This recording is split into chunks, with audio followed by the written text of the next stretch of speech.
Gloire à Dieu, c'est un grand plaisir pour moi de partager ces instants avec vous. Je commencerai par, j'ai demandé à Marie-Pierre si je vous l'avais raconté, ça me permettra de vous raconter cette histoire réellement passée. Ça remonte à des décennies de cela. Ça s'est passé en Chine. Voilà, je ne sais pas si je l'ai raconté, mais Marie-Pierre m'a dit non. Voilà, ça me permettra de donner une introduction. Voilà, donc c'était... les agriculteurs avaient de gros problèmes. Il s'est passé une grande catastrophe.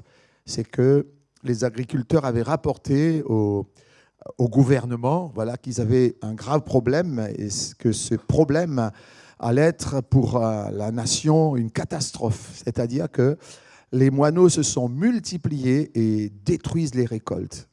Et donc, les responsables ont pris les dispositions pour enrayer ce fléau et détruire tous les moineaux. Et c'est ce que les moyens ont été mis en œuvre pour détruire tous les moineaux. Et à l'issue de cela, c'est là que la catastrophe est arrivée. Il y a eu une famine sans pareille dans le pays. Et on a travaillé pour diagnostiquer le besoin, la situation. Et en fait, on a trouvé que ce n'étaient pas les moineaux qui étaient directement les prédateurs qui détruisaient la récolte. En fait, les moineaux, ils mangeaient les insectes qui, plus que les récoltes. Voilà. Et eux, ils mangeaient les insectes. Alors, je dis cela pourquoi ? Parce que ça m'a amené à considérer notre vie chrétienne. Voilà. Donc, il y a des situations qu'on ne maîtrise pas toujours. Et comme j'ai dit, la catastrophe est arrivée. C'est là que la famine est arrivée. On ne diagnostique pas toujours le problème comme il convient. C'est la raison pour laquelle ce matin, je voudrais vous parler sur un sujet qui est le service spirituel.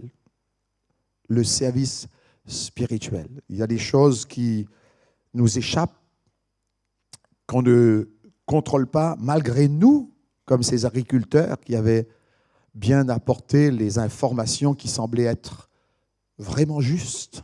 Les moineaux détruisent les récoltes. Il faut faire quelque chose. Les moyens sont mis en œuvre. Et c'est ce que nous pouvons faire avec raison dans notre vie, dans notre quotidien, dans des besoins bien particuliers. Et donc, on a éradiqué ce fléau. On a éliminé, peut-être pas tout, mais presque surtout les moineaux. Voilà. Or, ce n'était pas eux la cause. Au contraire, ils aidaient bien ces agriculteurs. Et dans ce matin, j'en parle par rapport à notre pensée, notre message, notre vie, notre condition de vie chrétienne. Nous avons besoin de considérer, et c'est ce que je voudrais vous parler, ce service spirituel.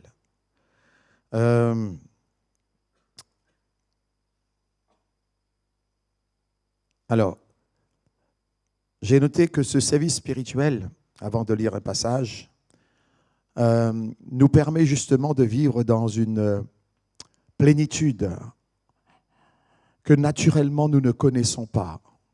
Une plénitude dans cette dimension spirituelle qui est dans la perfection du ministère du Saint-Esprit.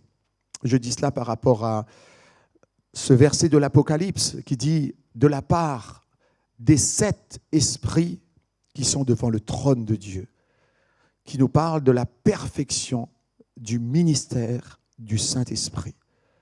Il y a bien des situations, comme je vous l'ai dit, qui nous échappent et nous avons besoin de bien considérer ô combien nous avons besoin de considérer notre vie spirituelle. Alors j'aimerais faire une lecture qui se trouve dans l'Épître aux Romains, pour commencer, s'il vous plaît. L'Épître aux Romains, au chapitre 1er. Le chapitre 1er.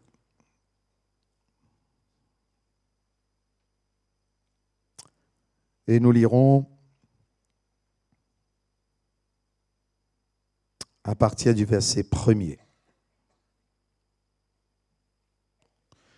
Voilà ce que nous pouvons lire. Paul, serviteur de Jésus-Christ, appelés à être apôtres, mis à part pour annoncer l'évangile de Dieu, qui avait été promis auparavant de la part de Dieu par ses prophètes dans les Saintes Écritures, et qui concerne son Fils, né de la postérité de David selon la chair, et déclaré Fils de Dieu avec puissance, selon l'esprit de sainteté, par sa résurrection d'entre les morts, Jésus-Christ, notre Seigneur, par qui nous avons reçu la grâce et l'apostolat, pour amener en son nom à l'obéissance de la foi tous les païens, parmi lesquels vous êtes aussi, vous qui avez été appelés par Jésus-Christ, à tous ceux qui à Rome sont bien-aimés de Dieu, appelés à être saints, que la grâce et la paix vous soient données de la part de Dieu, notre Père, et du Seigneur Jésus-Christ. Je rends d'abord grâce à mon Dieu par Jésus-Christ au sujet de vous tous, de ce que votre foi est renommée dans le monde entier, Dieu que je sers en mon esprit dans l'évangile de son Fils, mes témoins que je fais sans cesse mention de vous, demandant continuellement dans mes prières d'avoir enfin par sa volonté le bonheur d'aller vers vous, car je désire vous voir pour vous communiquer quelques dons spirituels, afin que vous soyez affermis, ou plutôt afin que nous soyons encouragés ensemble au milieu de vous par la foi qui nous est commune à vous et à moi. Le but de Dieu, c'est que nous connaissions et que nous vivions un service dans la plénitude, je le disais tout à l'heure, dans la perfection du ministère du Saint-Esprit. Cela est possible. C'est vrai, à vue humaine, c'est un défi impossible, mais nous le savons. C'est avec la venue de Jésus que le Saint des Saints, le sanctuaire, là où la partie du tabernacle était dans le noir pendant toute l'année, une fois par an, le souverain sacrificateur entrait pour faire le service, une fois par an. Et c'est seulement quand Jésus est venu que le voile s'est déchiré et la richesse du Dieu très saint s'est répandue, n'est-ce pas? Dieu n'habite pas dans le parvis du tabernacle, ni dans le lieu saint. Le lieu saint peut nous parler de notre âme. Et là-dedans, c'est l'âme, vous savez, le sacrificateur, non pas le souverain sacrificateur, mais le sacrificateur, il venait quotidiennement pour faire le service dans le lieu saint, mais dans le lieu très saint. C'est pour dire que ce n'est pas prétentieux, mais nous pouvons affirmer et nous réjouir de notre position d'aujourd'hui, parce que c'est en Jésus que le Saint des Saints a été ouvert. L'accès à la présence de Dieu. Seuls ceux qui ont une vie attachée, une relation avec Dieu pour lui faire confiance, qui peuvent prétendre vivre dans cette plénitude, comme je le disais, dans un service spirituel. J'ai introduit dans cette image, ce n'étaient pas les moineaux. Bien souvent, il y a des situations, je dis bien souvent, il y a des situations qui nous trompent parce que nous sommes des humains. Mais cependant, ce que nous venons de lire nous montre qu'aujourd'hui, nous vivons dans cette ère de la dispensation de l'Esprit, dans cette ère nouvelle, dans ces temps nouveaux. C'est Jésus qui a apporté ce temps nouveau, n'est-ce pas? Il est parlé de cette année de grâce, d'un temps de grâce, de l'apparition des premiers chrétiens, la dispensation de l'Esprit sur toute chair, ce qui avait été promis, car Christ est mort. Et hier, je disais à la Rivière des Galets, je lisais justement et je parlais de l'Évangile qui est plus qu'un enseignement. Et je leur disais, je suis désolé, mais quelquefois quand je regarde l'évolution, les années qui passent, j'ai dit, le danger, c'est que nous nous habituons à nos réunions. Ça devient comme un rituel dans les choses qui deviennent traditionnelles. C'est un danger, puisque l'Évangile est plus qu'un enseignement. L'Évangile, c'est la vie manifestée.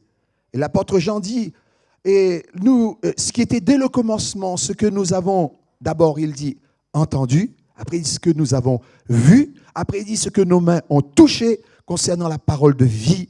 Et la vie a été manifestée. Elle est réelle, cette vie, n'est-ce pas? Ce n'est plus comme du temps, dans les temps passés de l'Ancienne Alliance, où une fois par an, de temps en temps, le souverain sacrificateur rentrait dans le lieu très saint. C'est fini ça. C'est en Jésus que le lieu très saint a été ouvert et que toute cette richesse a été répandue, n'est-ce pas? Se répand dans nos cœurs. Nous pouvons prétendre, ce n'est pas prétentieux, prétendre à une guérison. Ce matin, je me souviens combien de personnes ont été guéries dans les moments de culte, au moment de la Sainte Seine, ou dans un moment de grande solennité, il recherchait cette relation, cette communion dans une... Et c'est vrai que la relation que Dieu veut avec nous, c'est une relation basée sur la confiance, une relation basée sur la confiance. Et David a dit, c'est avec confiance, ô Dieu, c'est avec confiance qu'on te louera ou qu'on va faire telle et telle chose. Alors je disais que oui, l'évangile, c'est plus qu'un enseignement. L'évangile, c'est la vie manifestée, c'est l'incarnation de la vie. C'est Christ, Dieu avec nous. Alors oui, ce qui nous permet, je le disais, ce service spirituel, aspirer à un service spirituel, ça nous permet justement de pouvoir bien séparer, puisque nous avons notre lieu saint aussi.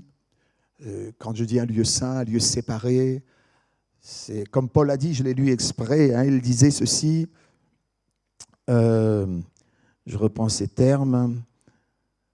Alors, car je désire vous voir pour vous communiquer quelques dons spirituels afin que vous soyez affermis. Il parlait des chrétiens.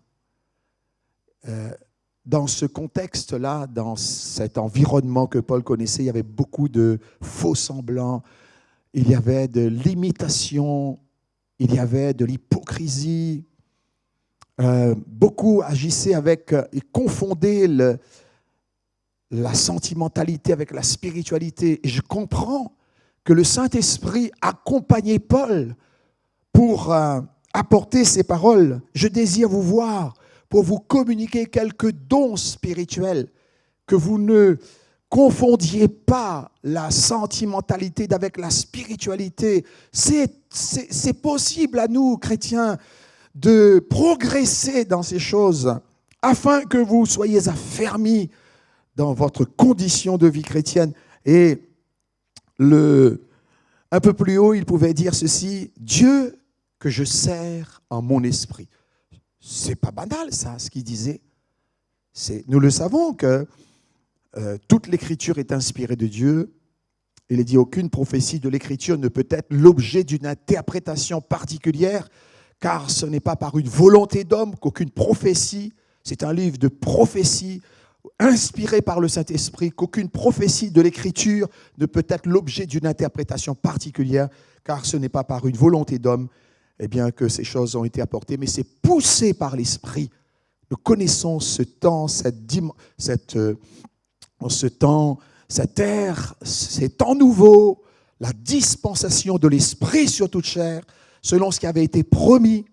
On nous appelle le peuple de la Pentecôte, n'est-ce pas? Nous vivons la Pentecôte et nous devons la vivre quotidiennement. Et donc, je disais, ce n'est pas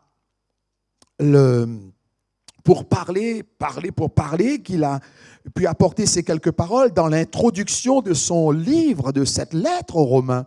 Parce qu'à Rome, il y avait toutes sortes de religions. Et le Saint-Esprit qui accompagnait Paul lui a permis de dire, pour que cela aussi réalise bien, qu'il nous faut connaître et aspirer à ce service spirituel. Connaître et vivre un service dans la plénitude, dans la perfection du ministère de l'Esprit.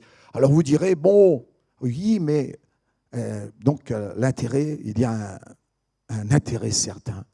Frères et sœurs, regardons dans quel temps nous vivons. Et aujourd'hui, on parle, Je ne critique pas, ce n'est pas de l'accusation. Ah, il y a un gros groupe de louanges qui arrive, des gens qui sont d'accord. Je dis souvent dans mon assemblée, n'est-ce pas, c'est que les chants de Dieu ne se vivent pas par procuration. Dans l'assemblée, par exemple, votre pasteur, vous le connaissez, vous connaissez ses forces, vous connaissez ses faiblesses, parce que rien n'est parfait. Mais tout cela, et même nous connaissons nos frères, nos sœurs, et c'est important pour nous de réaliser, car seul l'Esprit peut nous aider à comprendre ces choses, à les distinguer. D'ailleurs, n'est-il pas écrit, la parole de Dieu, elle est vivante et efficace, plus efficace qu'une épée à double tranchant, capable de séparer jointures et moelles, âme et esprit, car on confond trop souvent l'âme et l'esprit. Nous avons été créés à l'image de Dieu, selon sa ressemblance. Dieu le Père, Dieu le Fils, Dieu le Saint-Esprit. Et nous ne devons pas ignorer. Je dis bien, nous ne devons pas ignorer. C'est fondamental que Dieu m'a créé avec un corps, une âme.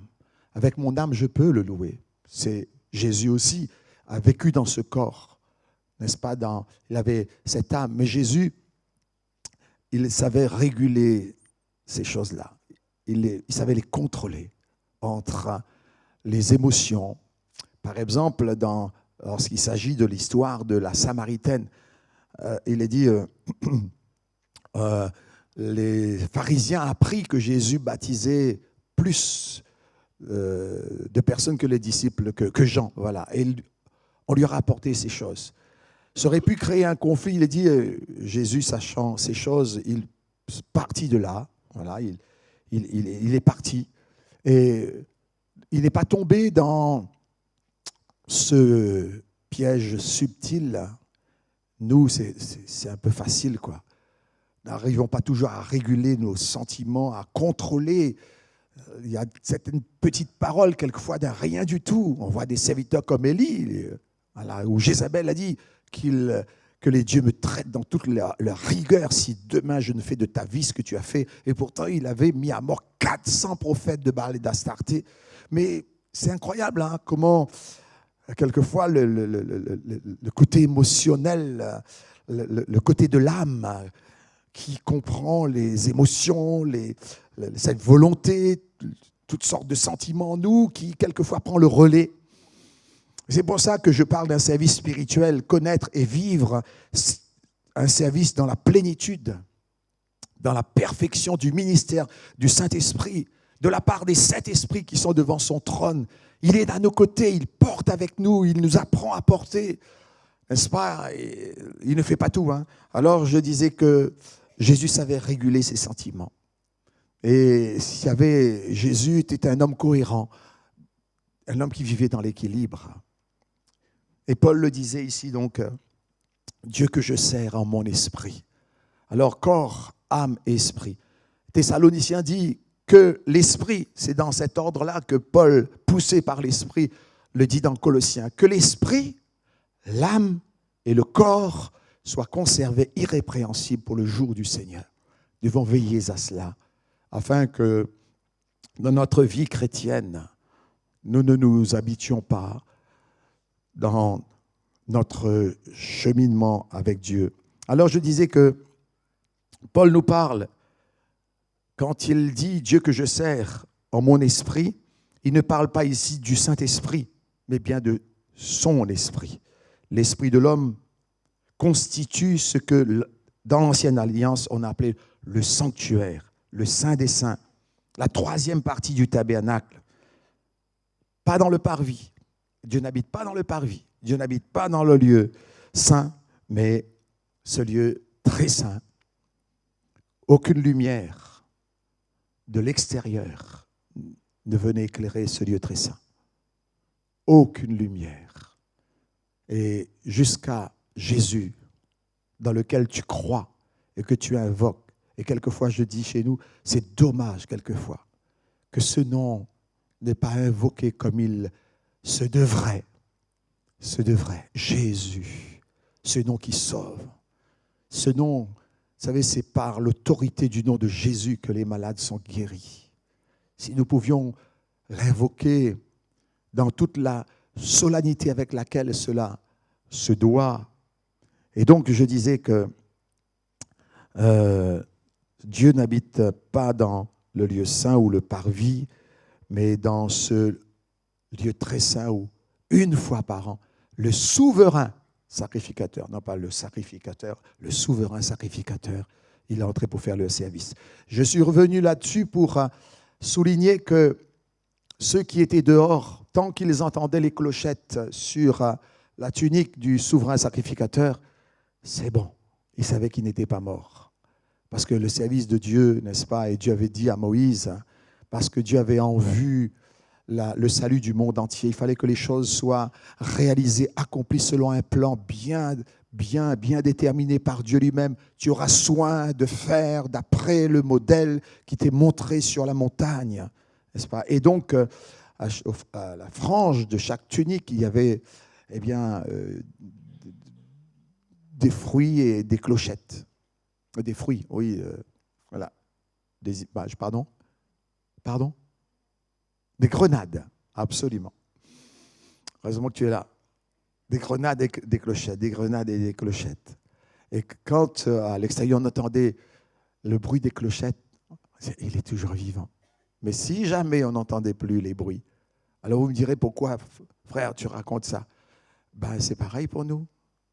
Lorsque, dans ce lieu très saint, dans le sanctuaire de mon cœur, quand tu n'arrives plus à faire entendre du bruit, on n'entend plus le bruit, on n'entend plus chanter, on ne l'entend plus prier, on n'entend plus parler du Seigneur. Donc là, on sent que soit la mort guette ou la mort a déjà frappé, parce qu'il n'y a plus de chant. C'est beau de chanter des cantiques. Après, je dis souvent que dans cette dimension à laquelle Dieu nous appelle, eh bien nous savons que ce n'est pas tant l'action qui est quelque chose, c'est l'intention. C'est la disposition avec laquelle je le fais. Dieu nous invite à le faire, n'est-ce pas? Mais ce n'est pas l'action qui compte devant Dieu, c'est bien l'intention de mon cœur. C'est le mobile.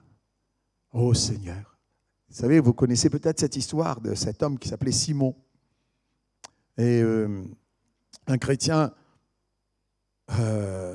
pour lui, il faisait bien parce qu'il a interpellé Simon. Parce que cet homme, il venait, c'est comme votre assemblée là, il venait, il sortait, il venait, il sortait. Il venait, pourquoi? Parce qu'il venait prier pour lui, il venait prier, mais il ne restait pas longtemps. Il restait peut-être quelques minutes, et il ressortait. Mais le chrétien le voyait faire ça peut-être 2-3 fois par jour, je ne sais pas, voilà, peut-être 4 fois ou 5 fois par jour. Et à un moment, le chrétien, il se voyait responsable de l'interpeller. Il disait, mais tu fais quoi là? Tu rentres, tu sors, tu rentres, tu sors. Mais lui, il a dit, mais je ne sais pas prier.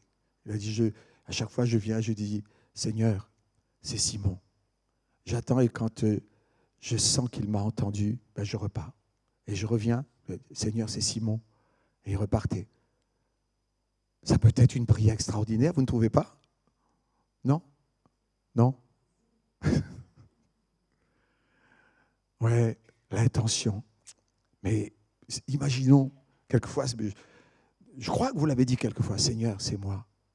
Tout simplement, quoi. C'est moi, Seigneur. C'est moi, un tel.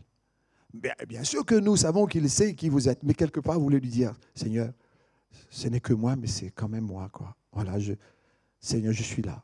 On peut dire des choses comme ça. Ça peut exprimer une foi profonde. Seigneur, c'est moi. Souviens-toi, Seigneur, où j'habite. C'est ma famille, un tel, un tel. Mes frères, mes sœurs sont un tel, un tel, un tel.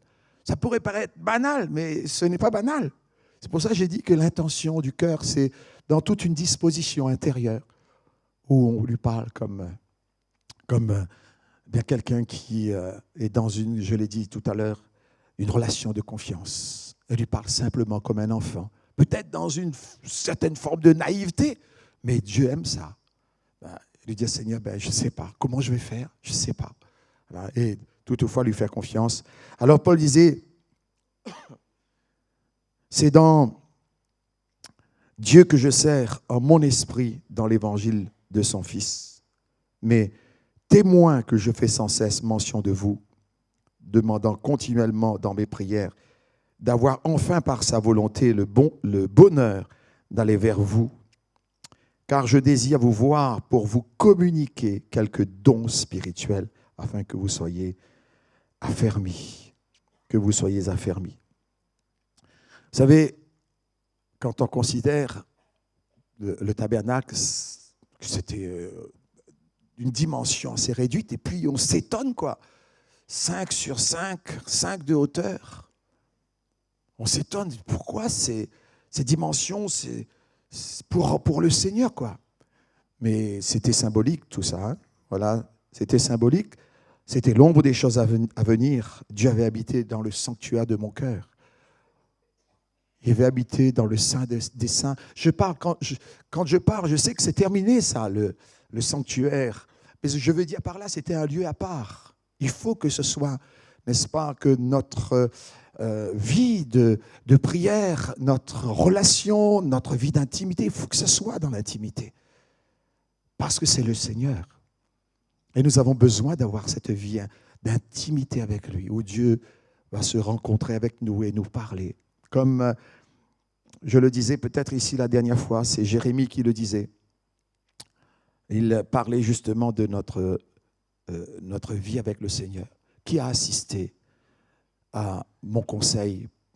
Et Jérémie disait pour voir et pour entendre. Qui a assisté? C'est-à-dire qui était présent? Qui était présent à mon conseil? Et si vous étiez présent à mon conseil, vous auriez dû voir et entendre ce que j'ai dit. Et il est bien écrit, hein, pour entendre mes paroles. Qui a assisté?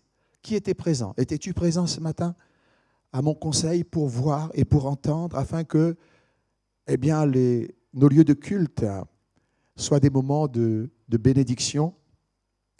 Et chez nous, nous avons une garderie aussi. Et souvent, je le dis là-bas, hein, là je vous dis ce que je dis là-bas, à la Rivière des Galets. Nos réunions ne doivent pas être un lieu comme une garderie avec des bébés, mais c'est un lieu de formation de soldats, de gladiateurs.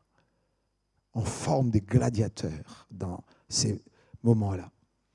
Ce n'est pas voilà un lieu où on est là comme... Et j'ai visité la garderie, je vois comment ça se passe, n'est-ce pas, avec les personnes qui s'en occupent. Mais nos lieux de réunion, frères et sœurs, nos moments de culte, je sais, il y en a qui sont malades, qui n'ont pas la capacité de pouvoir être à la hauteur dans ces moments-là. Je ne parle pas de cela, n'est-ce pas? Dieu va pouvoir les encourager. Peut-être qu'il y en a de ceux qui traversent des moments difficiles, qui mentalement connaissent des moments difficiles. Mais je veux dire, mais ces moments-là, quand même, des moments de prière, ces moments de louange, c'est un lieu de formation de gladiateurs. Le Seigneur forme des soldats. Et c'est écrit ça, les soldats de Christ, une armée. Et le diable voudrait nous voir gémir ou bien agir comme des gros bébés spirituels. Mais on n'est pas des gros bébés spirituels, n'est-ce pas? On forme, le Seigneur forme des soldats. Il forme des gladiateurs. Et c'est ce que, en quelque sorte, c'est la pensée de Dieu pour nous ce matin. Dieu nous dit un service spirituel. Je l'ai noté, c'est-à-dire que pouvoir justement distinguer entre ce qui est de la sentimentalité. Aujourd'hui, on vit dans un temps très, très... c'est subtil, hein, c'est complexe pour discerner, pour décrypter comme il convient. Si Dieu n'est pas avec nous, on risque de tout mélanger, mais il est bien dit, cependant que la parole de Dieu sépare jointures et moelle, âme et esprit. On ne les confond pas, on distingue les choses. On sait distinguer les choses. Là, c'est ce qui est écrit dans la parole de Dieu, n'est-ce pas? Eh bien, l'homme spirituel juge de tout. L'homme animal, eh bien, il ne conçoit pas les choses de Dieu parce que c'est spirituellement qu'on en juge. Nous avons besoin de continuer à nous appliquer pour rentrer dans cette dimension, dans cette grandeur de vie, surtout dans cette époque, dans ce 21e siècle. On a besoin que nous continuions à nous former. Jésus est notre manager. C'est lui qui eh bien, quelquefois, ce n'est pas évident. S'il y a les épreuves, mais nous avons chanté, j'ai bien suivi aussi les chants, n'est-ce pas? Ils nous forment dans les épreuves. Quelquefois, on a envie d'abandonner, de dire Seigneur, c'est brutal tout ça. Mais le Seigneur veut que nous ayons la vision. Comme cet homme qui, un jour passé, demandait à un ouvrier, il a dit, tu fais quoi là? Et il disait, je monte des parpaings. Et il a demandé à quelqu'un d'autre aussi, je ne sais pas si c'est dans le même travail, il a dit, tu fais quoi? Il a dit, je suis en train de construire une maison. Je suis en train de construire une maison. C'est différent quand vous avez la vision, quand vous savez où vous allez. Hein. C'est différent parce qu'il y a, c'est motivant, quoi. Vous savez où vous allez, même si c'est compliqué au départ, mais vous savez où vous allez. C'est comme la carotte qui vous permet de continuer à marcher, la vision. Et c'est ce qui s'est passé pour bien des hommes de Dieu, tous ces hommes de Dieu, à savoir des hommes comme, pour citer Ésaïe, n'est-ce pas? Et là, le Seigneur lui a donné la vision. Le Seigneur lui a donné la vision pour qu'il sache bien où Dieu voulait l'emmener. Et c'est aussi cela pour nous. Alors je disais que c'est Jésus qui a ouvert le lieu très saint, qui a déchiré le voile, et le voile qui séparait le lieu saint du lieu très saint. Et il en résulte aujourd'hui que nous avons l'Évangile. C'est ce que j'ai dit au départ. Frères et sœurs, et à ce sujet, justement, je voudrais juste dire que l'Évangile, c'est la vie manifestée. L'Évangile est une vie. Nous avons besoin de le réaliser dans notre vie. C'est la vie manifestée. Et j'aimerais que nous lisions ce passage, justement, même 2 passages, qui nous permettra de continuer à parler sur ce sujet. Nous lisons dans Matthieu, bien que je l'ai évoqué tout à l'heure, mais il est important. Il est important que vous lisiez, puisqu'il est dit « Heureux celui qui lit ». Au chapitre 27, pardon. Le chapitre 27. Voilà, et nous lisons à partir du verset 38. Le verset 38. Avec lui furent crucifiés 2 brigands, l'un à sa droite et l'autre à sa gauche.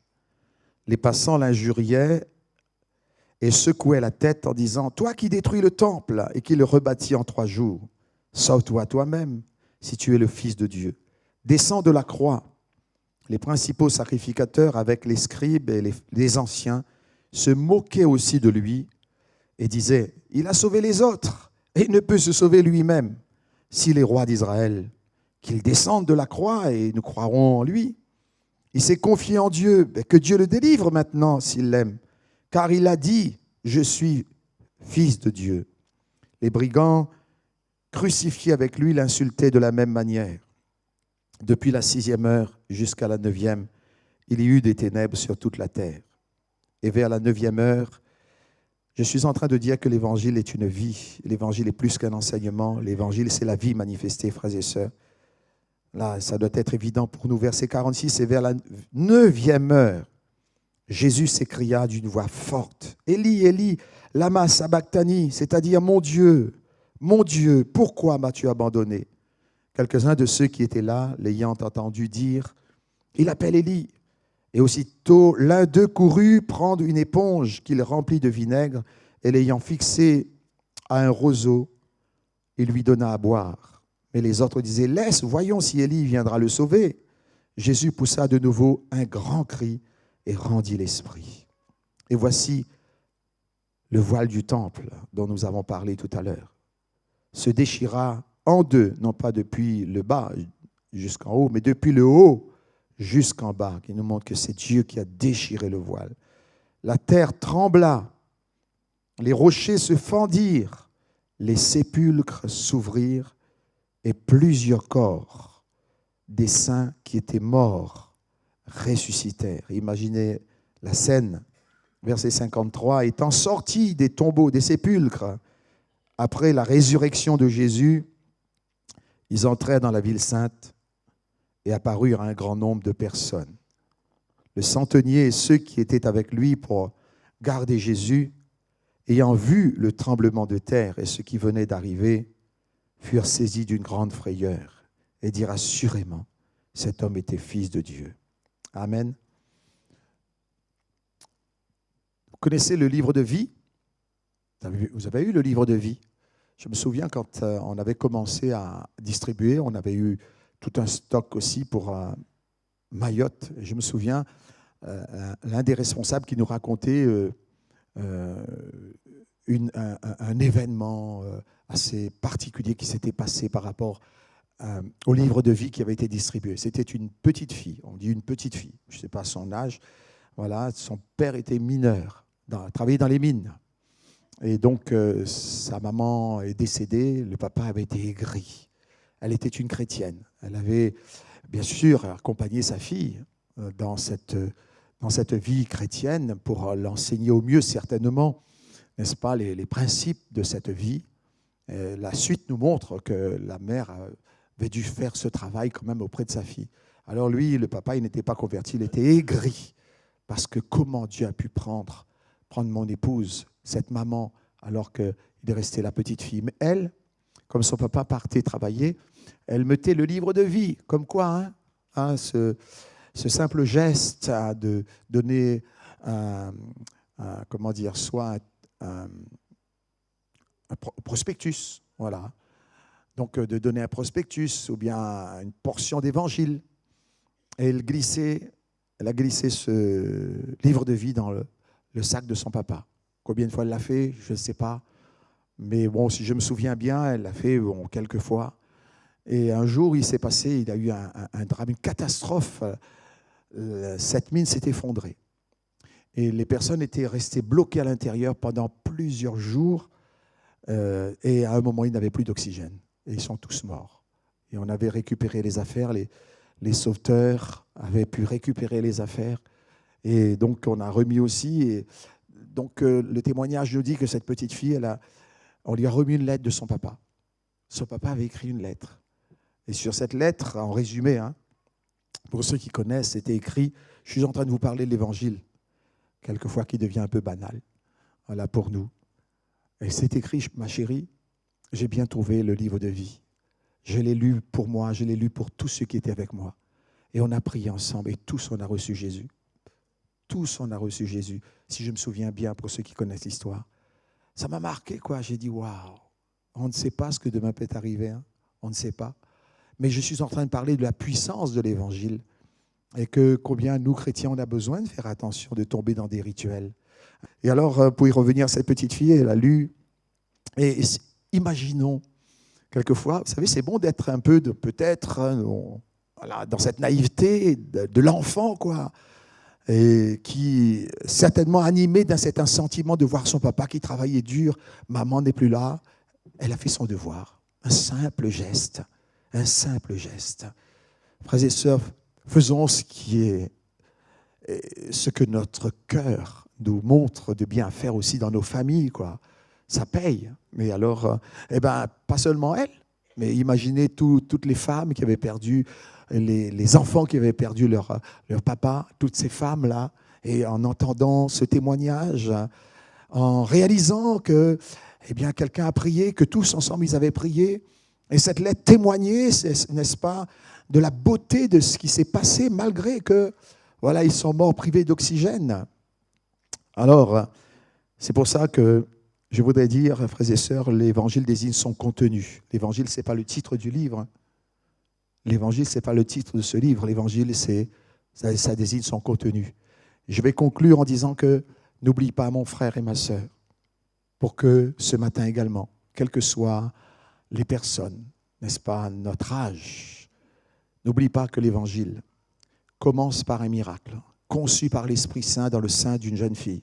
L'Évangile, c'est un livre miracle, c'est le livre de Dieu, c'est l'aboutissement d'un plan, c'est l'incarnation de la vie, c'est Christ fait homme. La parole s'est faite, la parole, oui, elle s'est incarnée, et Jésus est la parole faite chair, voilà ce que je voulais dire. Et l'Évangile commence dans le miracle, l'Évangile se développe dans le miracle, et l'Évangile se termine par un miracle.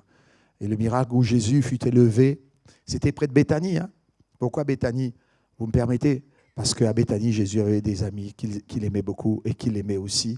C'était des personnes qui aimaient la présence de Jésus.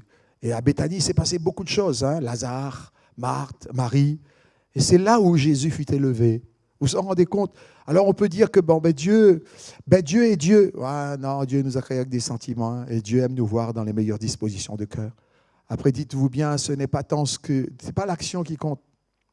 C'est pas tant la prière elle-même, c'est pas tant nos chants elles-mêmes, c'est l'intention. C'est ce que je voudrais exprimer. Après, nous pouvons avoir de grands groupes, hein. Voilà, groupe de louanges qui arrivent, qui viennent de je ne sais où. Ouais, ok, on peut, hein. Il n'y a pas de problème. Hein. Je ne dis pas, c'est pas un péché. Hein. Voilà, mais quand même, frères et sœurs, comme il est dit, et Paul dit, et il l'a dit intentionnellement par rapport au contexte, quoi, pour que les chrétiens comprennent bien et ne mélangent pas. Dieu que je sers en mon esprit. Mes témoins que je fais sans cesse mention de vous et que j'ai tout fait pour, dans ce désir de vous voir afin de vous communiquer quelques dons spirituels. On a besoin de ça. Priez avant que je ne vienne, n'est-ce pas, comme je l'ai dit, afin que nos assemblées ne soient pas comme une garderie, mais que ce soit vraiment un lieu de formation de soldats et de gladiateurs. Donc je disais que l'homme naturel ne reçoit pas les choses de l'esprit. Et Paul disait aux Éphésiens, il disait, Dieu qui nous a bénis de toutes sortes de bénédictions spirituelles dans les lieux célestes en Christ. Et l'épître aux Éphésiens nous dit ceci et nous parle justement que c'est l'homme naturel ne conçoit pas les choses de l'esprit, car c'est spirituellement qu'on en juge. Éphésiens nous dit plutôt, béni soit Dieu qui nous a bénis de toutes sortes de bénédictions spirituelles en Christ, en lui, en lui. Alors, gardons cette vision, frères et sœurs, et ce matin, considérons que, et c'est ce que nous devrions faire, que ce soit à chaque occasion que Dieu nous donne, comme si c'était la première fois. Vous vous souvenez de la première fois ou des premières fois? Vous dites, j'ai vécu ça. Pourquoi? Parce que nous étions encore dans une forme d'innocence, dans une certaine forme de naïveté. On se comprend hein, dans les choses spirituelles. Heureux les pauvres en esprit. Heureux les pauvres. Mais ceux que Dieu a dit, il a caché ces choses aux sages et aux intelligents. On peut interpréter à ceux qui croient intelligents. Voilà. Mais il les a révélés aux enfants. Aux enfants. Et la foi d'une petite fille qui mettait ce livre de vie dans le sac de son papa, il fallait le faire. Je veux dire par là qu'il y avait quand même un accompagnement spirituel de la part de Dieu, puisque c'était un enfant. Elle aurait pu être inspirée par son état d'âme d'une petite fille qui est seule. J'ai perdu ma maman. Ça aurait pu être le sentiment qui allait influencer sa vie, mais quelque part, je crois que Dieu, par son esprit, l'a aidé à réguler les sentiments et trouver un équilibre dans ces choses. Dieu peut tout faire. Nous le chantons cela. Et ce que j'ai envie de dire dans la conclusion, mes frères et sœurs, nous sommes le peuple de la Pentecôte. Nous vivons des temps très compliqués, complexes. Il y a des enfants qui sont nés dans nos assemblées. Auparavant, vous vous souvenez, les anciens, tout le monde était converti. Après, c'est normal, les enfants sont nés dans l'assemblée. Et ils ont besoin de se convertir, n'est-ce pas? Et que ce soit les anciens, nous avons besoin, nous surtout, de considérer ce que Dieu nous dit, pour nous permettre justement de rechercher ce service spirituel et ne pas confondre l'émotionnel du spirituel.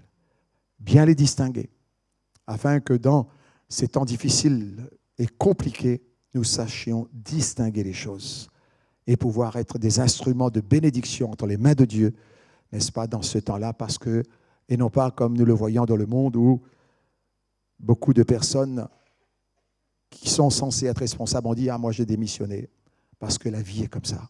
Tout le monde fait comme ça. Et pour mes enfants, j'ai démissionné, je les laisse. » Ce n'est pas vrai ça.